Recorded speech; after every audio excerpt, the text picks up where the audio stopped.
자, 오늘 이 시간에도 하나님께서 또 예비하신 새 은혜가 우리 가운데 넘쳐나기를 축복합니다. 오늘 말씀을 인내를 가지고 좀 들으셔야 될 것 같은 걸 서로는 미리 말씀을 드립니다. 지난 시간에 이어가지고 이 말씀을 좀 전체의 어떤 흐름이 어떻게 가고 있는지 여기에 좀 여러분이 눈을 여는 그런 시간이 되었으면 합니다. 자, 이사야 6장, 이사야가 기록한 거죠. 하나님의 선지자 이사야, 우시야 왕이 유다 왕 중에 우시야 왕이 죽던 그 해에 그 왕이 죽어서니 얼마나 그 나라가 또 어려움이 있겠습니까? 그러니까 이 선지자로서 뭔가 어떤 그 한 시대를 가슴에 품고 성전에 들어가서 기도를 하는데 그냥 기도한 게 아니에요.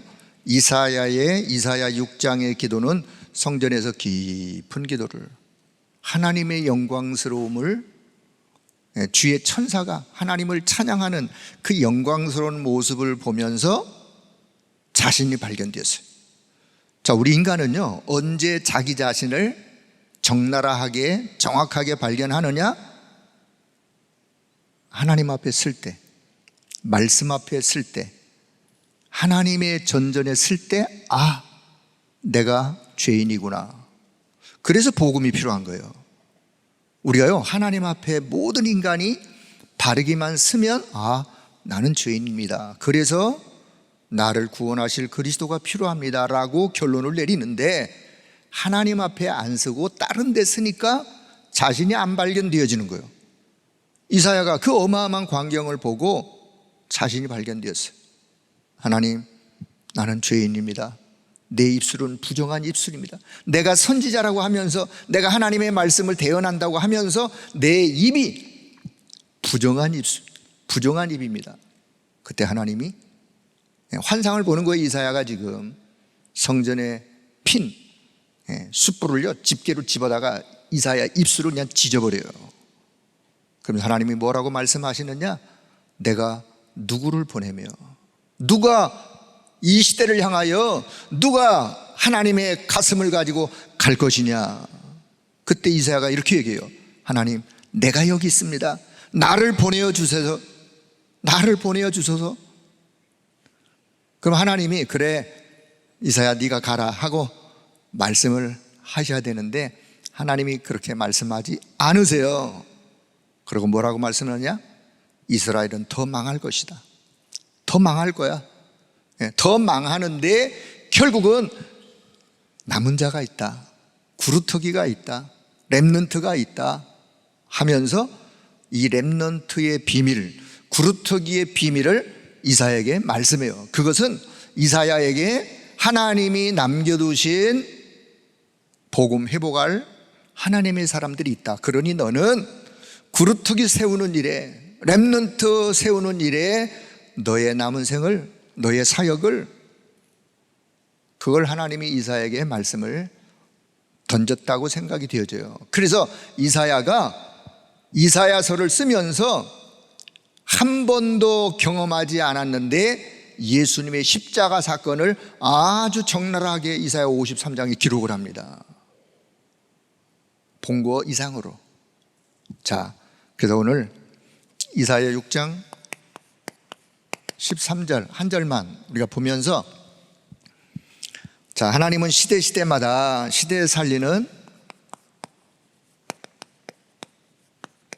남은 자가 있는데, 자, 시대에 살리는 남은 자, 이 남은 자를 우리는 렘넌트 운동이다.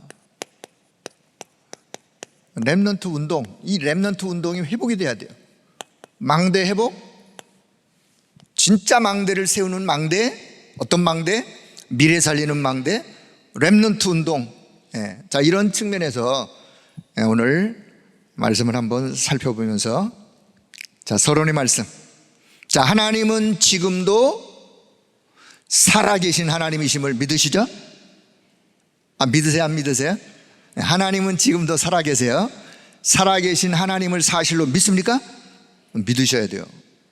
안 믿을 바에야 이 아까운 시간에 오실 이유가 없죠.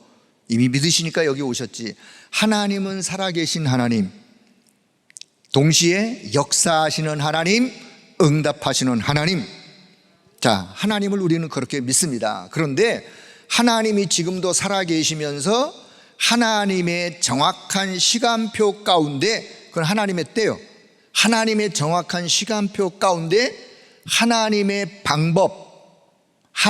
방법을 통해서, 그 하나님의 방법은요, 사건이든 어떤 한 나라를 세우든 어떤 한 사람을 세우든 그 하나님의 방법이요, 하나님의 방법을 통해서 하나님의 계획과 뜻을 이루어 가신 줄로 믿습니다.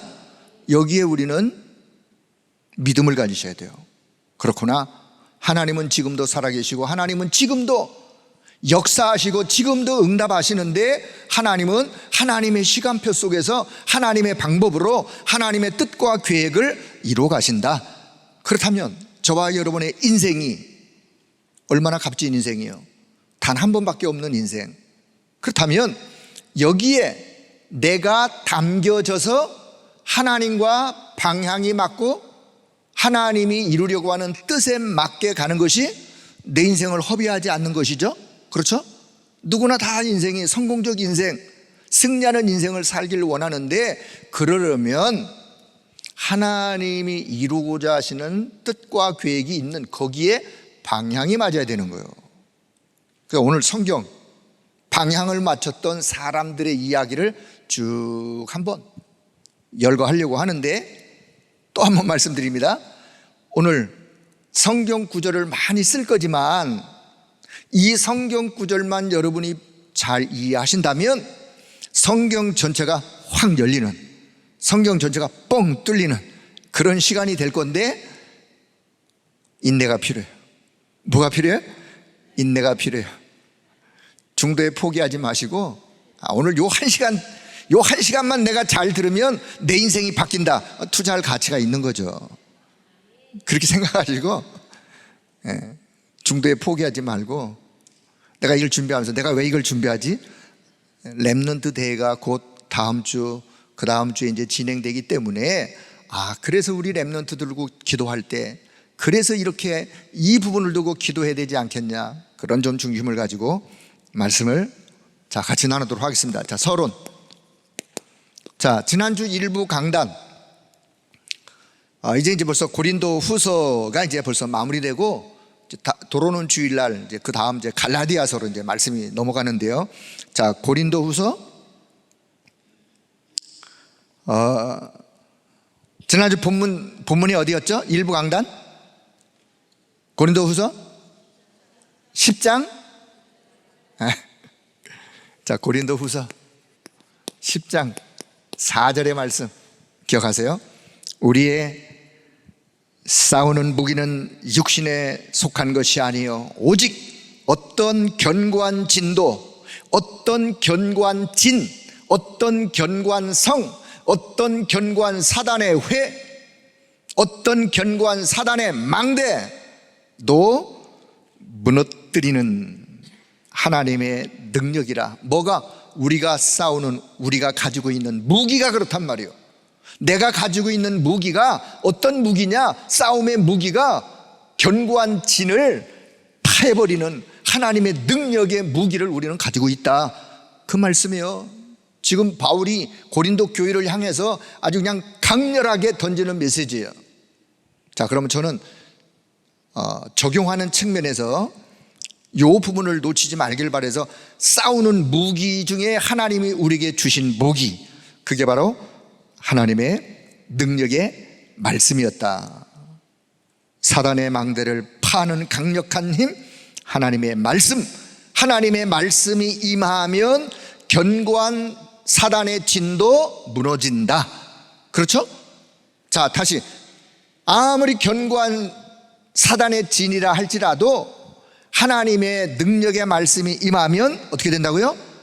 그 사단의 진은 뭐예요? 무너진다 라는 사실을 믿어야 하나님의 말씀에 대한 확신이 있는 거 아니겠어요? 에베소 6장 12절. 에베소 6장 12절의 말씀, 에베소 6장 10절부터 보면 우리의 싸움은, 우리의 씨름은, 우리의 싸움은 혈과 육에 대한 싸움이 아니요, 대상이 누구냐? 이 어둠의 세상 주관자들, 하늘에 있는 악의 영들과의 싸움이다. 그렇죠? 그래서 에베소 6장 17절에 보니까 거기 이제 전신갑주 입는 내용이 쭉 나오면서 에베소 6장 17절에 성령의 검 곧 하나님의 말씀을 가지라. 성령의 검 곧 하나님의 말씀을 가지라. 그 하나님의 말씀을 가져야 그 영적 싸움에 승리할 수 있는. 자, 히브리서 4장 12절의 말씀. 하나님의 말씀은 살았고 생명력이 있어 좌우의 나리섬검보다도 예리하여 우리의 영, 혼, 관절, 골수의 육체까지도 찔러 쪼개는 치유의 능력의 하나님의 말씀, 그 말씀이 지금 살아있는 말씀, 생명력 있는 말씀, 이 말씀이 우리에게 주어진 강력한 사단의 망대 회를 무너뜨리는 하나님의 능력의 무기를 하나님이 이미 저와 여러분에게 주신 사실을 믿을 수 있길 바랍니다. 확신하셔야 돼요. 그래서 우리가 하나님의 말씀을 소중히 여기는 거예요. 자, 그렇다면 이 부분이 그렇게 우리에게 준비가 되었다면, 자, 두 번째, 그렇다면 나하고 하나님의 보좌, 하나님의 보좌와 하나가 되어지는 것을 보고 우리는 기도라 그래요. 나와 하나님의 보좌와 하나가 되어지는 거, 하나 되어지는. 그래서 보좌의 요 배경을 누리는 걸 보고 우리는 기도다. 그럼 요 기도를 우리는 393의 기도라고 한다. 나와 보좌와 하나가 되도록. 요 393의 기도의 내용 자체가 보좌의 배경을 누리는 기도이기 때문에 그래요. 자, 그래서 우리는 여기서 그래서 기도의 망대를 세워라. 기도의 망대가 먼저 서야 보좌의 배경을 가지고 그 축복을 누릴 수 있는. 자, 기도의 망대가 세워질 때 기도로 이제 사탄의 망대가 무너지는 거예요. 요 사단의 망대가 무너지고 우리는 무슨 망대? 하나님의 망대. 하나님의 망대. 우리가 세우려고 하는 게 하나님의 망대예요. 요 하나님의 망대를 세우는 우리를 파수꾼으로 부르셨어요. 여러분이 기도의 망대를 잘 세우시면 그 기도의 망대를 통해서 사단의 망대가 무너지고 하나님의 망대가 세워지는, 그렇게 하는 자, 그를 우리는 파수꾼. 그래서 헤브니 파워, 뭐 같은 의미이지만 드로니 파워, 보좌의 그 영적인 힘, 그 힘을 가지고 내가 견고한 진 사단의 망대를 파하는. 여러분, 그 힘을 가지고 있었던 성경의 하나님의 사람들, 그 힘을, 어떤 힘, 드로니 파워라고 하는 그 힘을 가지고 있었던 성경의 허다한 증인들의 이야기를 제가 지금부터 쭉 한번 열거할 테니까 그 증인들의 이야기를 여기서부터 쓰지만 내가 진짜 얘기하려고 하는 여기야, 여기. 진짜 얘기할 건 여기인데 여기부터 오는 과정을 잘 인내하시고 따라오시면 되겠어요. 자, 본론.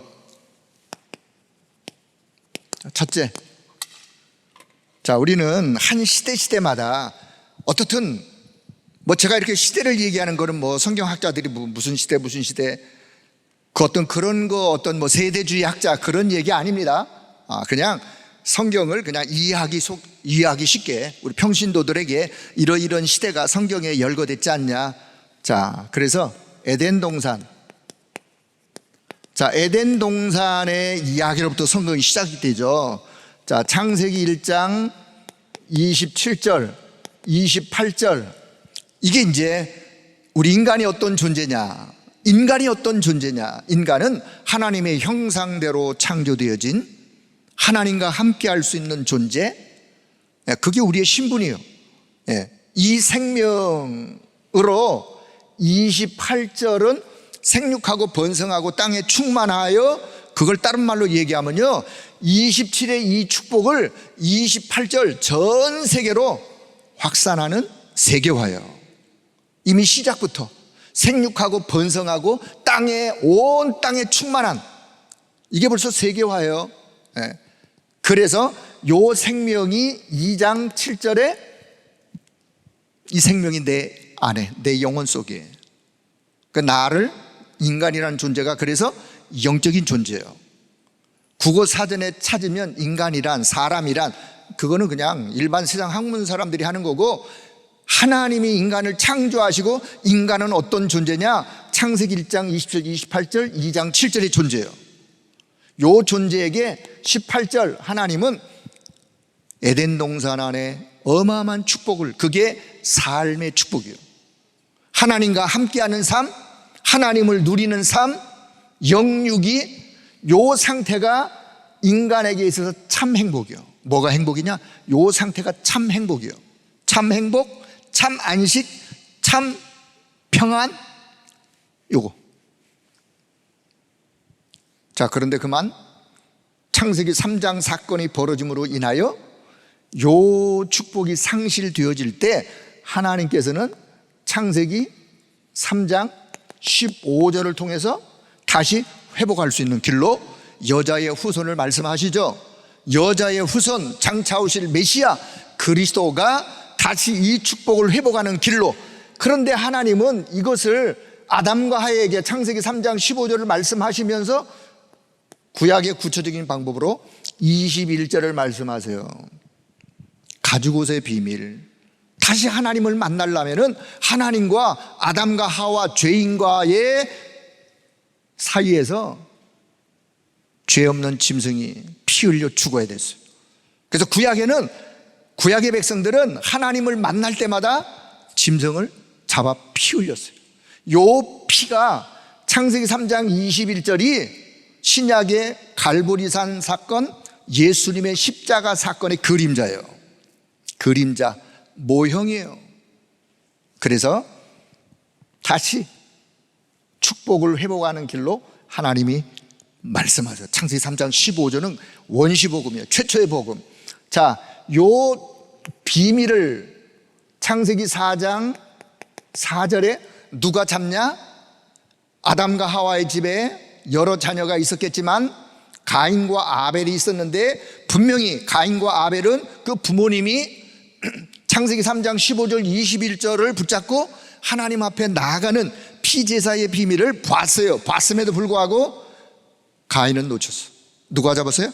아벨이 잡았어요. 그 예물이 증거하느니라. 히브리서 아벨이. 그런데 그만 그 형이 아벨을 죽였죠. 그 아벨의 생명이 그냥 끝났느냐? 아니요. 아벨은 비록 죽었지만 아벨의 피제사의 비밀은 지금도 유효한 거예요. 지금도 복음이 증거되는 것마다 이 비밀을 말할 수밖에 없어요.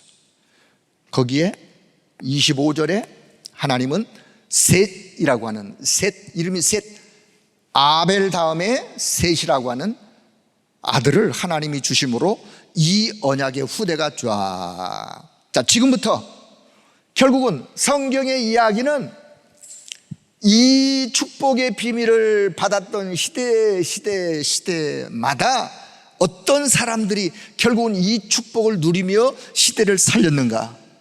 자, 우리가 렘넌트 대회를 왜 합니까? 왜 비싼 돈 들여서, 왜 아까운 시간에, 왜 전 세계에 있는 렘넌트들이 와서 뭐 하자는 말이냐? 이 축복을 회복하자는 말이에요.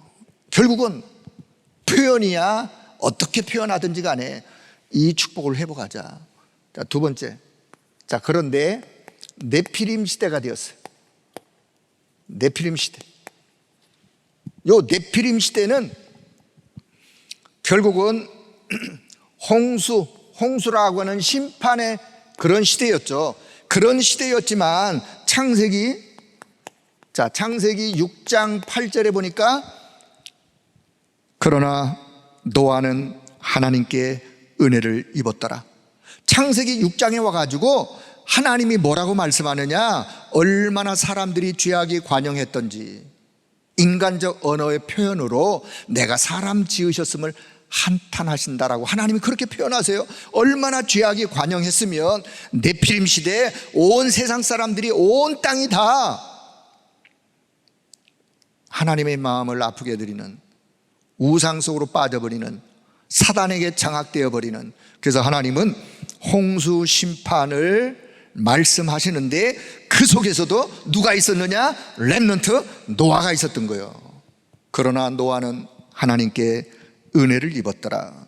창세기 6장 9절에 보니까요, 노아가 어떤 사람이냐? 노아는 의인이요 당대의 완전한 자요 하나님과 동행하였더니. 아니, 누가 의인입니까? 누가 의인이에요? 누가 완전한 자예요? 인간으로서는 그런 자가 없어요. 그러나 창세기 3장 15절에 요 언약을 잡은 자, 하나님이 보실 때 그를 의롭다고 여기시는 거예요. 하나님과 동행하는 자, 하나님과 동행하면서 이 노아에게 창세기 6장 14절을 말씀하세요. 노아야, 방주를 지어라. 방주를 지어라. 그 말은요, 생명을 보존하기 위하여 너의 생명, 너의 가족의 생명, 내 후손의 생명, 후대를 위하여 방주를 지어라. 생명을 보존하기 위해서. 이 방주는 창세기 3장 15절의 모형이에요. 또 누구든지 방주 안에 들어오는 자 사는 거예요. 어떤 죄를 졌을지라도 복음 속에 들어오는 자 구원받는 것처럼 방주 안에 들어오는 자, 홍수 심판에서 살아남는 거예요. 자, 세 번째, 족장시대. 자, 요 족장시대는 네 명의 족장인데 아브람, 이삭, 야곱, 요셉. 요 족장시대는요, 하나님이 처음부터 뭘 말씀하느냐? 많은 말씀이 있지만 핵심은 세계화. 뭐라고요? 핵심은 세계화. 너가 이 축복을 받았느냐? 그렇다면 너의 후손을 통하여, 너와 너의 후손을 통하여 온 모든 사람들, 모든 민족, 온 세상 사람들, 천하 만민. 자, 창세기 12장 1절에 3절 하나님이 아브라함에게 말씀하세요. 땅의 모든 족속이 너로 말미암아 복을 얻을 것이다.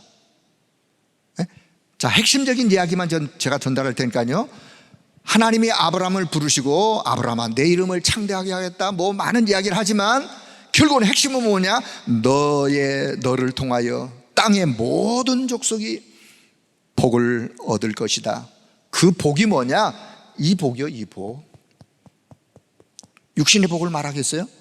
하나님 안에 있는 이 구원의 축복, 하나님과 함께하는 축복, 원래 하나님이 주셨던 창세기 1장 20절 28절, 2장 7절 18절의 이 축복, 이거를 하나님이 아브라함에게 말씀하여요. 창세기 22장. 자, 창세기 22장에 보면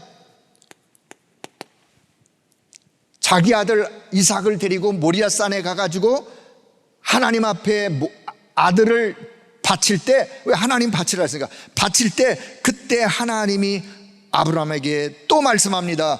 내 씨로 말미암아 천하 만민이 복을 받게 될 것이다.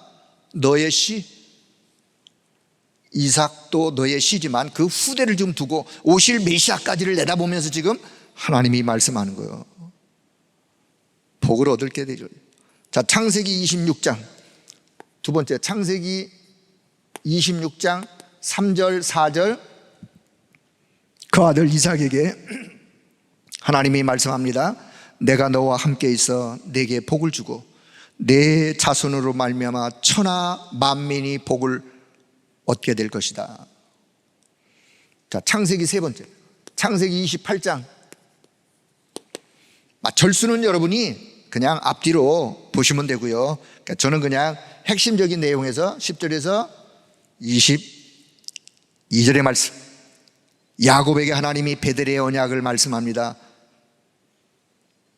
삼촌 라반의 집으로 가면서 외로움 속에, 불안 속에, 길거리에서 돌배를 하고 잠을 자고 있는 이 야곱에게 하나님이 말씀하세요. 내가 너와 함께 있어. 내가 너를 떠나지 아니하며 내가 다시 이 땅으로 돌아올 그때까지 내가 너를 떠나지 않고 너를 지킬 것이고, 그러면서 뭐라고 말씀하느냐? 땅의 모든 족속이 너와 네 자손으로 말미암아 복을 얻게 될 것이다. 모든 족속이 너와 네 자손으로 말미암아 복을 얻게 될 것이다. 이 언약을 누가 잡았느냐? 창세기 37장 1절에 11절, 요셉이가 이 언약을 잡아요. 이 언약은 무슨 언약이냐? 세계복음화의 언약이요. 그 아버지, 그 할아버지, 그 증조할아버지 아브라함, 이삭, 야곱, 요셉을 통해서 자자손손 가문에 내려오는 세계화의 그 언약, 그걸 지금 우리의 언어로 표현한 게 237이에요. 이때는 뭐 237 이야기 안 나왔겠죠. 그냥 땅의 모든 족속이 이렇게 표현할 수밖에 없는, 그래서 세계복음화의 언약이 요셉이 붙잡고 기도하면서 그것이 꿈에 보일 만큼 요셉에게 각인이 돼버렸어요.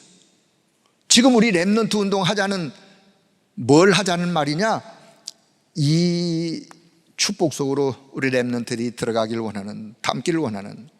자, 그런데요. 자, 네 번째, 애굽시대. 이 축복이 후대들에게 잘 전달이 되어야 되는데 성경의 이야기는 잘 전달되어지지 않고 엉뚱한 길로 가버리는. 그럼 하나님은요, 여러분 성경을 잘 보면 하나님은 하나님의 백성들이 축복된 길로, 하나님이 예배 놓으신 축복된 길로 가야 되는데 격가지로 가면 하나님은 주변에 있는 나라와 사람들을 일으켜서 그들을 회초리로, 그들을 몽둥이로 사용하여 하나님의 백성들을 때리게 하세요. 그러면 부모의 마음이, 자식을 때리는 부모의 마음이 어때요? 안 좋은 거죠. 하나님이 하나님의 백성들을 때리면서 하나님의 마음이 기뻐할 리가요. 그러면 나중에 이 하나님의 자녀들 때렸던 요 몽둥이를 집었던, 몽둥이 역할을 했던 요 민족은 하나님이 그냥 불에 던져버려요. 다시 말하면 하나님은 하나님의 백성들이 올바른 길로 가도록 주변에 있는 나라, 주변에 있는 사람들을 잠시 일으켰다가 그냥 사라지게 만들어요. 이게 하나님의 방법이에요. 그러면 하나님은 요 몽둥이 역할을 했던 사람이 중요한 게 아니라 누가 중요해요? 내 자녀가 중요한 거예요. 하나님의 자녀를 얼마나 사랑하는지, 사랑하는 자녀들이 이 축복 속으로 계속 가도록 곁길로 가니까 결국은 또 하나님이, 자, 애굽시대, 애굽시대는 노예시대죠. 노예시대. 여기에 등장하는 인물, 창세기 41장 38절. 자, 여기서 언약 잡았던 그 요셉이 결국은 애굽으로 가는데, 요셉은 애굽으로 가면서 하나님 왜 이렇죠? 왜 이렇습니까? 하나님 살아계신 거예요? 그런 생각 안 했어요. 오히려 창세기 37장 1절 11절에 잡았던 이 언약을 생각하면서, 아, 하나님께서 지금 최강대국 애굽에 나를 보내시는구나. 왜? 애굽을 살리라고. 요셉은 그런 생각을 가지고 가서 보디발의 집에 가서 보디발의 집을 살렸어요. 감옥에 가서도 거기 있는 사람들을 살렸어요. 결국은 하나님은 이 요셉을 한 번도 애굽의 총리가 되도록 기도한 적이 없지만, 하나님은 요셉을 애굽의 총리로 세워서 애굽에다가 하나님 살아계심을 증거했어요. 애굽을 살리는 자로, 애굽을 살릴 때 그냥 애굽만 살린 게 아니라 전 주변에 있는 사람들이 애굽에 요셉 앞에 찾아왔어요. 창세기 45장 1절에서 5절, 하나님이 요셉을 총리로 세워 생명을 구원하시려고, 그 생명은 육신의 생명만이 포함되는 게 아니라 하나님께서 생명을 구원하시려고 요셉을 총리로 세우고, 전 주변에 있는 사람들이 요셉 앞에 와서 쌀을 사러 와서 뭐를 듣느냐? 쌀만 사가는 게 아니라 요셉을 통하여 요셉이 누리고 있는 하나님, 요셉의 생애 속에 역사하신 하나님, 내 생애 속에 역사하신 하나님, 그 하나님을 증거하는 증인으로. 그래서 하나님이 요셉을 애굽 시대에, 자, 두 번째는요, 출애굽기 3장 18절 누가 잡은 언약이죠? 모세가. 왜 하나님은 모세를 그 유아 학살 시대에 태어나게 하셨는가? 왜 왕궁에 들어가서 바로의 공주의 아들로 성장하게 하셨는가? 많은 과정이 있지만 결국은 하나님은요, 모세에게 요거 설명하려고. 출애굽기 3장 18절 피제사의 비밀. 요 피제사의 비밀은 뭐다? 이게 창세기 3장 15절 21절이요 피제사의 비밀. 신명기 6장.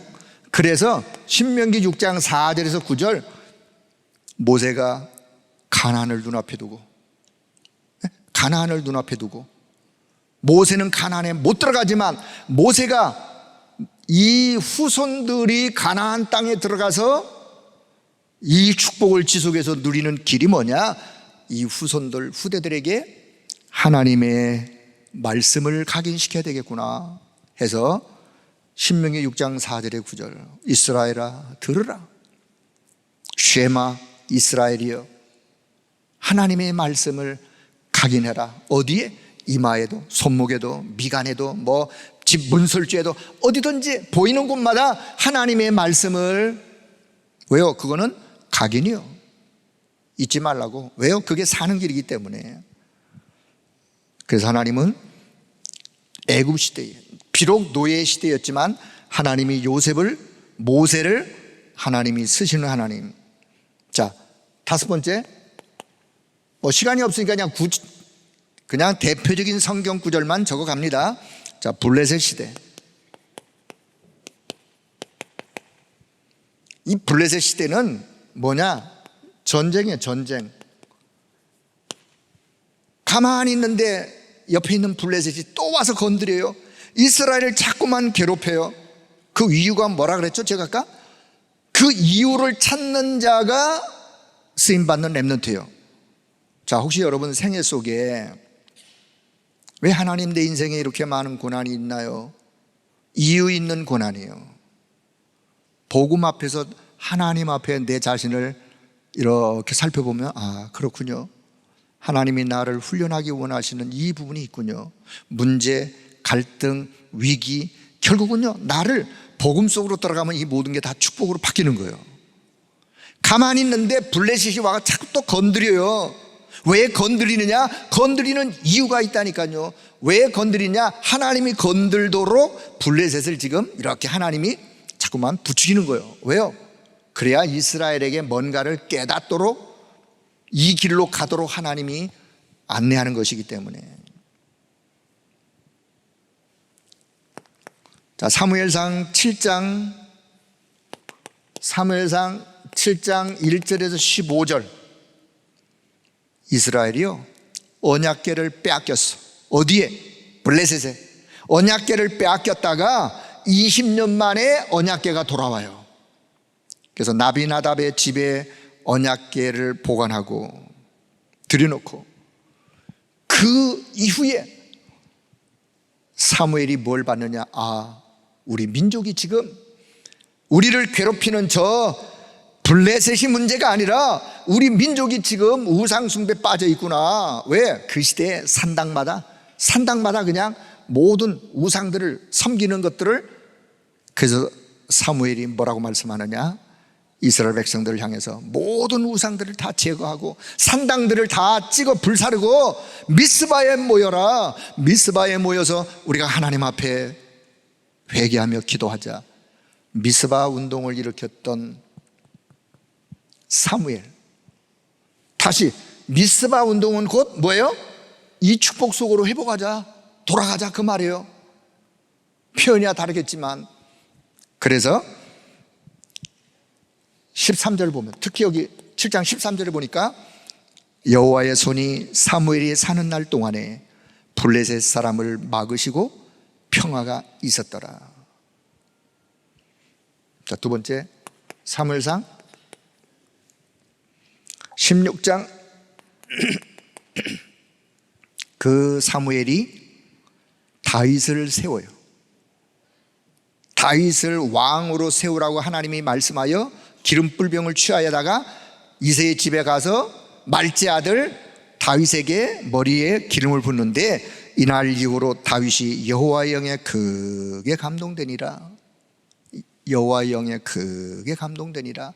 여호와의 영, 이 축복으로 회복되는 거예요. 여호와의 영에 크게 감동되니라.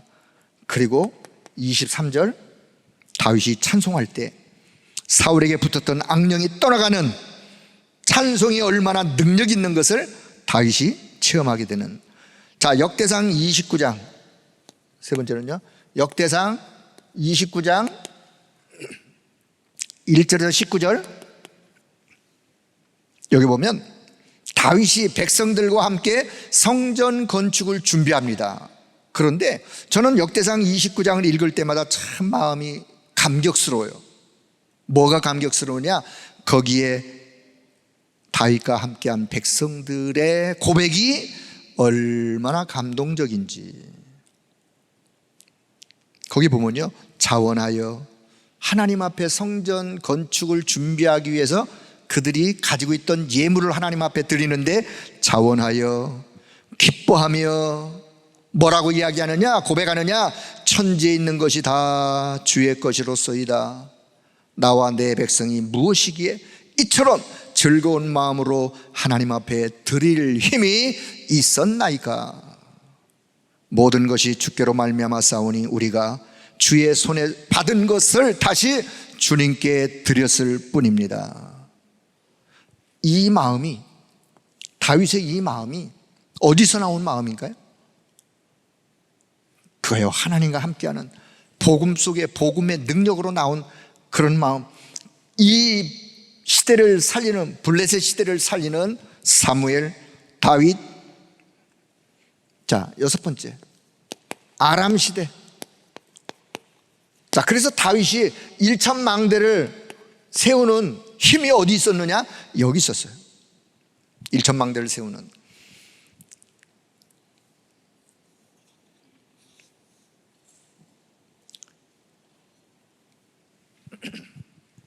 여섯 번째, 아람 시대. 자, 아람 시대도 결국은 전쟁이에요. 전쟁. 아람이 블레셋만 이스라엘을 건드리는 게 아니라 주변에 있는 아람이 또 이스라엘을 건드리는. 열왕기하 6장. 자, 열왕기하 6장 8절에서 23절. 아람이 이스라엘 건드릴 때 이스라엘에 누가 있었느냐? 엘리사가 있었어요. 이 엘리사가 이 어마어마한 복음의 비밀, 하나님의 역사의 비밀을 그가 알고 기도 속에 있을 때 하나님은 엘리사의 집에 하늘의 불말, 하늘의 불병거를 동원하여 아람 군대를 막으셨어요. 막으셨을 뿐만 아니라 아람 군대에 쳐들어온 사람들의 눈을 가려버렸어요. 어디로 가야 될지 알지 못하고 있을 그때에 밑에 있는 장수가 묻습니다. 엘리사에게 이들을 다 쳐서 죽일까요? 아니야, 그러지 마. 배불리 먹여. 그 아람 군사들을요 그냥 배불리 먹였어. 그리고 아람으로 돌아가도록. 여기서 나오는 게요, 싸우지 않고 이기는 비밀. 싸우지 않고 이기는 비밀. 그 돌아갔던 그 아람 군사들이 뭐라고 생각했겠어요? 우리는 죽은 목숨이었는데 저 엘리사가 우리를 배불리 먹여 우리나라로 돌아오도록, 포로도 아니에요, 그냥 돌아가도록 길을 안냈어요. 싸우지 않고 이기는 비밀. 그 힘은 어디에서 나온 힘이냐? 우리 렘넌트들이 오늘 이 시대를 살아가면서 싸우지 않고도 이길 수 있는 그 힘을 가지고 있어야 될 이유가 여기 있어요. 그래서 엘리사는 도단성 운동을, 이 도단성 운동이 결국은 렘넌트 운동이에요. 엘리야에게 남겨뒀던 7천 제자, 중직자 오바다가 숨기고 키웠던 100명의 제자, 그 자들과 연결하여 엘리사는 도단에서 렘넌트 운동을 펼쳐가는, 그걸 보고 우리는 도단성 운동이라 그래요. 자, 일곱 번째, 아수르 드디어 아수르 시대가 도래해요.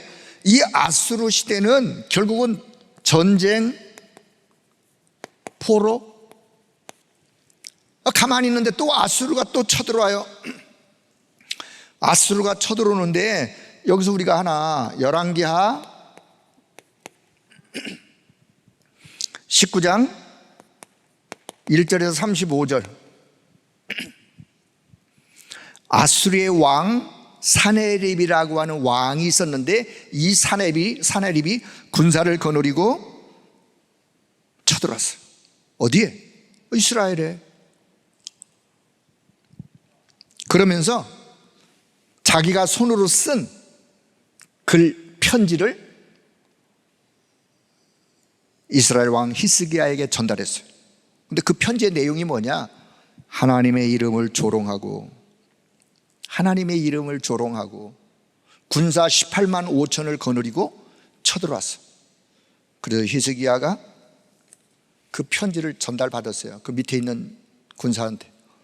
그리고 히스기야가 전쟁터로 나간 게 아니라 이 편지를 들고 어디로 갔느냐? 성전으로 갔어요.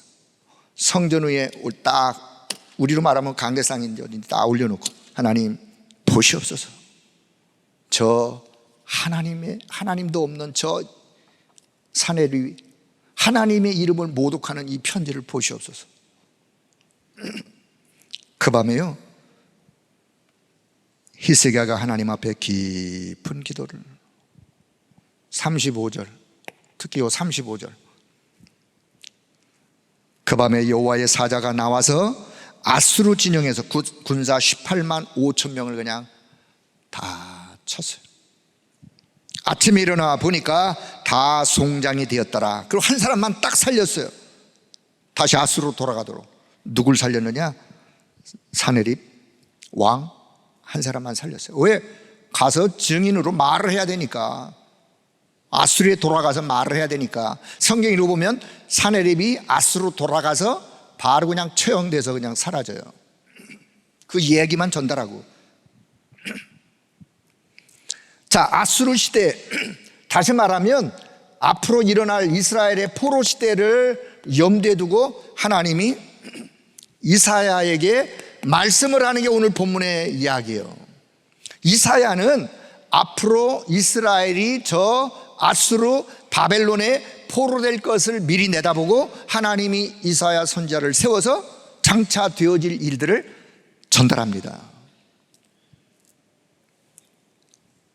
포로 시대를 미리 내다보았던 이스라엘의 포로 시대 미리 내다봤던 이사야, 다 하나님의 말씀, 다 망해도 그루터기는 남아있다.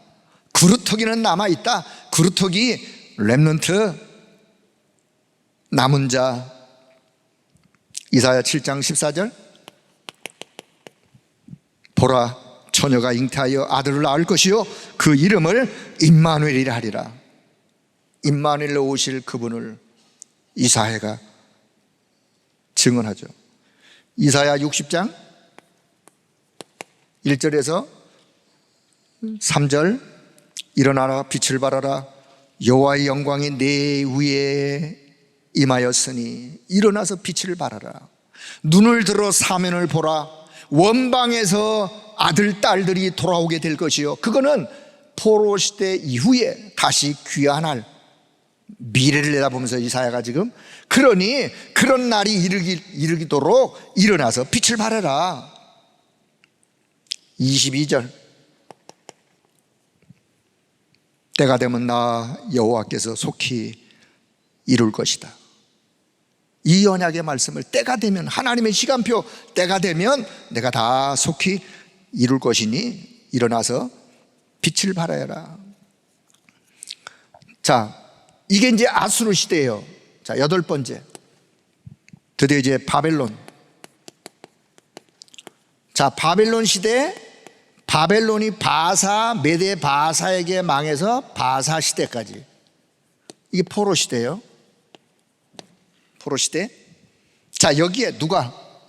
다니엘서 1장 8절, 뜻을 정했던 다니엘과 세 친구, 뜻을 정했어요. 그 말은 자기들의 신앙을, 믿음을 하나님을 향한 마음을 버리지 않도록 우상의 음식을 안 먹기로.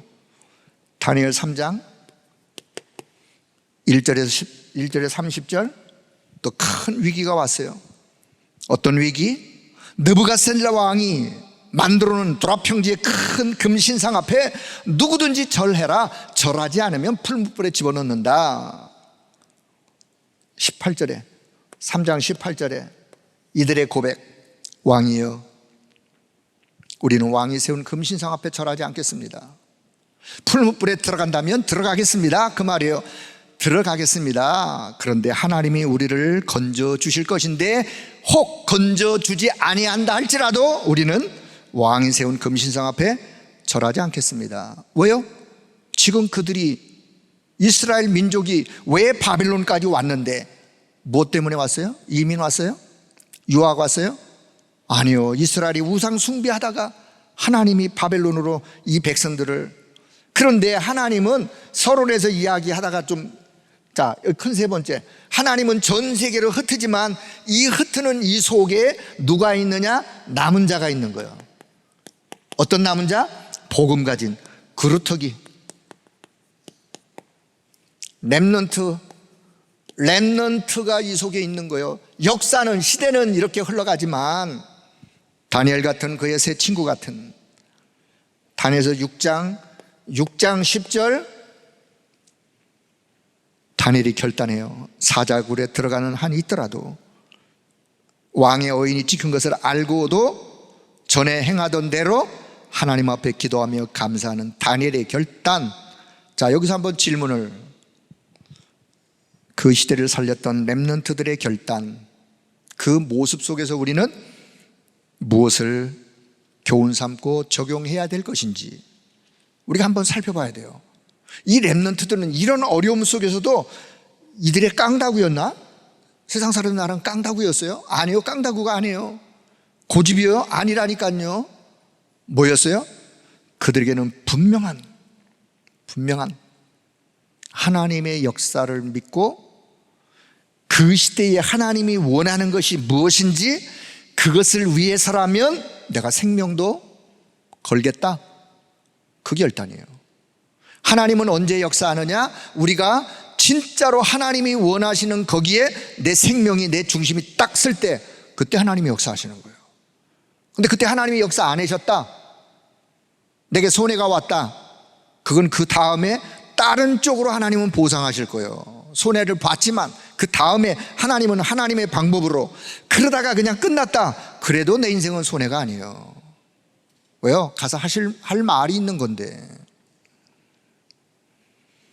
자, 두 번째, 여기 에스더 4장 1절에서 16절. 그래서 바사 시대라고 여기 표현했던 게 에스더가 살았던, 유다인으로서 바사 제국의 아하수로 왕의 왕후가 되었던 에스더. 바사 시대 바사 왕후. 왜 하나님은 유다인으로서 아하수로 왕 바사 제국의 왕후가 되게 했는가? 그 이유가 있어요. 결국은요, 바벨론 포로에서 바벨론이 메데바사한테 망할 때 결국은 본국으로 돌아가라고 고레스 왕 원년 때 자유칙령을 선포해서 이스라엘로 돌아가도록 했지만 거기에 남았던 유다인들이 있었어요. 그 남았던 유다인들이 어느 날 민족적 위기로 죽음에 처하려고 할 때 하나님이 에스더를 세워서 죽으면 죽으리다 라고 고백하는, 그 결국은 이 언약의 복음을 가지고 민족을 살리는. 자, 빨리 갈게요. 로마 시대. 이 로마 시대는 속국시대예요. 속국됐어.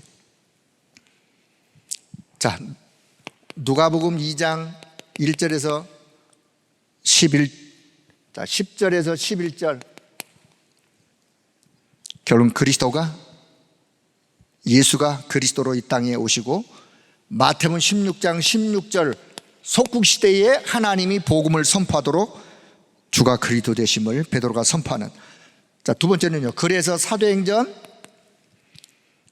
19장 21절, 23장 11절, 27장 24절. 하나님이 바울을 세워 내가 로마도 보아야 하리라, 로마에서도 증거해야 되리라. 바울아, 가이사 앞에 서서 전달해야 될 거 아니냐, 증거해야 될 거 아니냐. 결국은 주님이 그리스도로 오신 언제 로마 속국되어 있을 그때에 하나님은 바울을 세워 로마가 복음화되어지는, 로마 살릴 렘넌트를 일으키도록 하나님이 바울의 가슴 속에다가 로마 복음화의 렘넌트를, 로마 렘넌트를 일으켜라. 그게 로마 복음화의 시작이었어요. 자, 10번째. 그래서 전 세계로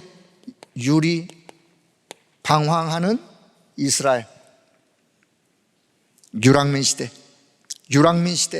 이스라엘이 다 망하고 전 세계로 흩어진 것처럼 보이지만 이들 속에 복음의 생명의 씨앗, 복음의 생명의 씨, 빛의 망대를 세울 그런 흩어진 자 렘넌트가 담겨 있었어요. 바울은 그날을 대비하여, 전 세계로 유대인들이 흩어질 그날을 대비하여, 그것을 바울이 알고 했는지는 잘 모르겠지만 미래 살릴 길은 오직 후대 살리는 길이다. 후대 언약 성취. 그것을 위해서 바울이 어디로 돌아갔어요? 사도행전 17장 1절 회당으로 돌아갔어요. 18장 4절 회당으로, 19장 8절 회당으로, 17장 1절 회당에 들어가서 뭘 증거했느냐? 그리스도의 유일성을 증거했어요. 왜 예수가 그리스도냐? 회당에 있는 그 렘넌트들에게 왜 예수가 그리스도시냐? 그리스도의 죽으심, 부활. 18장 4절 안식일마다 어디를 찾아가느냐? 회당을 찾아갔어요. 안식일에 그들이 예배한다고 모였는데 뭐가 빠졌느냐? 요게 빠진 거예요. 참 복음이 빠진 그들을 향하여 예배가 뭔지, 참 예배가 뭔지, 기도가 뭔지. 19장 8절 에베소 지역 회당에 찾아가 석 달 동안 하나님의 나라에 대해서 담대하게 증거하는. 하나님의 나라는요, 참 응답 중에 응답, 참 응답이 뭔지, 하나님의 나라를 누리는 응답을 받아야 돼. 자, 11번째, 중세시대. 자, 이건 이제 교회사 시대예요. 중세시대, 다른 말로 종교개혁 시대. 종교개혁 시대. 누가? 로마서 1장 17절을 잡았던 루터. 그는 가톨릭 신부였어요. 가톨릭 신부였지만 성경을 보면서 이건 아니야. 가톨릭이 지금 말하고 있는 율법, 전통, 행위 구원받는 거 아니야. 오직 믿음으로 구원받는 것이야 라고 루터가 이야기할 때 전 세계가 뒤흔들렸어요. 천주교 신부였다니까요, 루터가. 그리고 성경을 번역하기 시작했어요. 그리고 오직 믿음, 오직 은혜, 오직 성경. 자, 루터가 성경의 이야기 아니라 교회사 이야기예요. 자, 그를 이어서 칼빈과 그를 함께한 개혁자들, 이들이 루터와 함께 성경을 번역하고 성경을 전 세계로 전달하고 예배 찬송을 그들이 만들고. 자, 그러면서 그들이 어떤 어려움을 당하느냐? 그것 때문에 그 시대에 어떤 사람은 화형을 당하기도 하고, 어떤 사람이 그 일을 하다가 죽었어, 무덤에 묻었어. 근데 후대들이 또 죄를 물어 무덤 속에 있는 사람의 시신을 끄집어내서 화형을 시키고. 그 시대야. 뭐 때문에요? 결국은 성경적 복음을 이야기하는 그것 때문에 그 어려움을 당했던. 그런데 그들이 거기서 끝난 게 아니라 그들의 믿음, 그들의 정신은 오늘 후대에게. 자, 12번째 이제 한국교회. 여러분, 한국교회 시대, 한국교회가요 5,000년 불교문화, 5,000년 불교문화. 우리 민족은 5,000년 유구한 역사를 자랑합니다. 자랑할 거 없어요. 5,000년 불교문화, 유교 사상에 찌들어 우상 숭배에, 샤머니즘에 빠져 가장 가난했던 나라. 그런데 이 나라에 무슨 이득을 보자고, 무슨 이권을 챙긴다고 자신의 생명, 재산, 젊음, 가족들의 행복 다 내려놓고 140년 전에 이 땅을 밟았던 하나님의 사람들, 그들은 오직 예수 이름 그거 하나 가지고 이 땅을 밟았어요. 들어오다가 어떤 분은 대동강변에서 배 위에서 목이 잘려 순교했던 토마스 선교사, 그의 나이 27, 청춘에 복음 들고 들어오다가 들어오지도 못하고 배에서 사라졌다니까요. 목이 잘려. 그의 뒤를 이어서 고종 황제의 주치 의로 선교사 알렌 선교사, 뒤를 이어서 언더우 선교사, 아펜젤로 선교사, 그리고 부산의 맥켄지 선교사의 가족들, 이들이 한국교회사에 한국교회를 일으켰던 멤버들이에요. 여러분, 이분들의 피땀 어린 수고와 복음의 씨앗을 안 뿌렸으면 저와 여러분이 어떻게 복음을 받을까요? 받을 길이 없는 거죠. 저는요 7, 80년대에 빌리그람 목사님이 오셔가지고, 그분은 전도자예요. 저 여의도 광장에서 한국교회를 일깨웠던 그 시대를 저는 함께했던, 그 현장을 제가 직접 목격하고 참여했던 사람이에요. 한국교회의 성장을 가져왔던 그 많은 선교사, 제가 이름을 쭉 대죠. 선교사. 이 흐름 속에 CCC 대학생들을 상대로 해서 대학생 선교회를 이끌었던 김중건 목사님, 그는 전도운동을 한 시대 이끌었던 분이에요. 그리고 다락방 전도운동을 일으켰던, 지금도 일으키고 계시는 전도자 유 목사님을 이 흐름 속에서 저는 보고 싶어요. 한국교회와 세계교회의 전도운동에 대해서, 성경적인 전도운동에 대해서 아마 우리 시대가 사라지고 나면 100년이든 200년이든, 물론 그 안에 주님이 오실지 저는 잘 모르겠지만, 한국교회사에 분명하게 다락방 전도운동을 한국교회에서는 기록하게 될 겁니다. 왜요? 수백 명의 목사님들의 목을 잘랐던, 주기철 목사님의 신사참배를 한국교회가 가결하고 그분들을 이단으로 몰았던 것처럼 한국교회의 잘못을 한국교회사 후세대들은 증거하게 될 거예요. 그러려면 우리는 렘넌트 운동을 바르게 일으켜서 이게 성경적이다라고 하는 것을 우리는 보이셔야 돼요. 증거로 보이셔야 돼요. 우리는. 결론, 이걸 얘기하기 위해서 이 수많은 것을 얘기했다고 아까 그랬어요. 히브리서 12장 1절, 우리 앞에 허다한 증인들이 있는데, 그 허다한 증인들, 그들을 우리는 하나님의 나라를 위하여 남은 자요, 그들이 렘넌트예요. 구름같이 둘러싼 허다한 증인들이 있는데, 그래서 두 번째, 그래서 우리는 다락방은 성경적인 전도 운동이라고 하는 사실을 여러분 확신할 수 있길 바랍니다.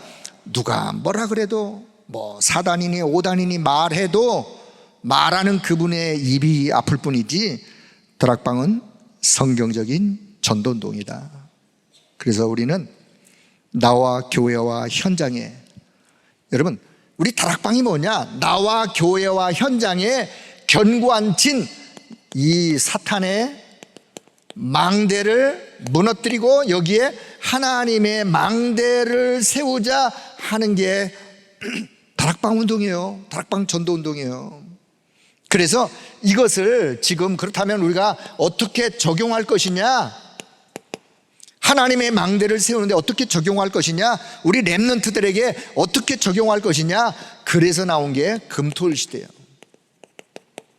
금토일 시대를, 이 아까운 시간을 버리지 말자. 이단들은, 다른 종교들은 금토일 시대에 가지고 렘넌트들을 지금 다 끌고 가고 있는데 우리가 맹 놓고 있어도 되겠냐.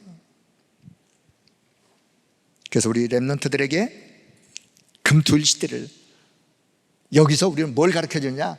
영적 세계가 있다. 영적 세계, 눈에 보이지 않는 영적 세계가 있다. 그리고 나아가서 정말 우리가 보좌의 배경을 누리는 기도, 393의 기도, 여기서 얻는 헤븐리 파워, 드로니 파워, 영적인 그 힘이 있다. 그 힘 가지고 렘넌트는 공부는 그냥 하지 말고 이 힘 가지고 공부해라. 산업인들은 그냥 산업하지 말고 이 힘 가지고 산업하면서 빛의 경제 회복해야 된다. 왜요? 렘넌트 살리는 미래 경제 책임질 일이 눈앞에 있기 때문에. 그래서 자, 마무리 네 번째. 그래서 자, 이 축복 속으로 하나님의 망대 세워서 많은 사람들이 이곳으로 올 수 있도록 하는 걸 보고 우리는 플랫폼이라 그래요. 이 사람들이 237이 이곳으로 돌아올 수 있도록, 올 수 있도록, 그리고 빛을 비추어 그들을 살리는 파수대, 빛을 비추어 그들을 살리는, 빛이 비춰질 때 그들에게 치유의 역사는 일어나게 돼 있어요. 치유. 그리고는 하나님과 소통해서 결국은 하나님의 축복을 받아 누리는 사람으로 세워지도록 그들을 하나님께로 인도하는 안테나 역할을 하도록, 그래서 그들을 서밋으로 세우는, 이게 지금 우리가 하고 있는 렘넌트 운동이요, 전도 운동이요. 자, 한마디로 그냥 맺겠습니다. 시간이 많이 갔지만 저는 오늘 여러분에게 뭘 전달하려고 했느냐, 성경은 뭘 말씀하고 있느냐. 성경 속에 시대마다 시대가 달랐고 사건도 다르고 인물도 다르고 다 다르지만 수천 년의 역사 속에 변하지 않는 것, 하나님의 복음은 변하지 않습니다. 하나님의 방법은 변하지 않습니다.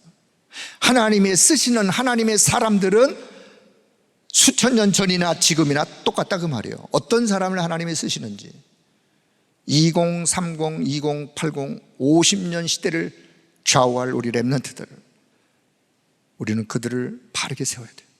바르게 세우고 우리는 사라져야 돼요.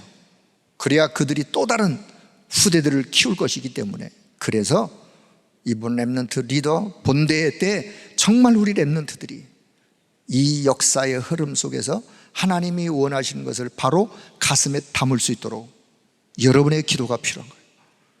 여러분 기도하시면서 여러분의 자녀든 우리 후대든 정말 한 시대 한 시대를 살리는 하나님의 사람들이 일어나는 그런 일들이 있기를 주의 이름으로 축복합니다. 하나님의 은혜를 감사합니다. 하나님, 오늘 우리에게 이 축복의 대열 속에 우리가 서게 된 것을 감사하오며, 이 언약의 말씀이 우리 후대와 또 그 후대와 또 그 후대들에게 잘 전달되어지는 하나님의 역사가 있도록 은혜를 베풀어 주옵소서. 렘넌트 리더대 본대회를 두고 하나님 앞에 기도합니다. 우리 교회 모두 렘넌트를 포함하여 함께 참여하는, 혹 참여 못하는 렘넌트들이라 할지라도 하나님, 시대의 하나님의 언약이 저들의 가슴 속에 각인되어 시대 살리는 전도자들로, 렘넌트들로 그렇게 하나님 앞에 쓰임받는 하나님의 역사가 있도록 은혜를 베풀어 주옵소서. 이 일에 우리가 모두가 다 한마음 한뜻이 되어 함께 기도하며 응답을 받아갈 수 있도록 은혜 베풀어 주시기를 간절히 소원하옵고 우리 주 예수 그리스도의 이름으로 기도드리옵나이다. 아멘.